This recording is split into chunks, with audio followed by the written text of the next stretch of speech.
आजपासून आपलं मार्केट चालू. आता फक्त बघा, वाजणार पण आपणच आणि गाजणार पण आपणच. 1 लिटर पाण्याला 2 ते 2.5 मिली. आपलं 15 किती 15 लिटरचं पंप आहे. तर याला आपण टाकणार आहे 40 मिली औषध.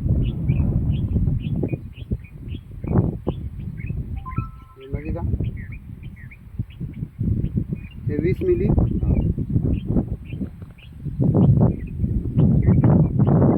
हे 20 मिली तो पण लावायला. त्याला थोडं असं एका काडीने चांगल्या पद्धतीने मिक्स करायचं सर. विभा हे बायो इन्सेक्टिसाइड जैविक कीटकनाशक असून विभाचे कार्य विभा पिकावरील रस शोषण करणाऱ्या किडीपासून संरक्षण करते, जसे मावा, तुडतुडे, फूलकिडे, पांढरी माशी, लाल कोळी. विभा पिकावरील रोग प्रतिकार शक्तीमध्ये वाढ करून पिकांचा सर्व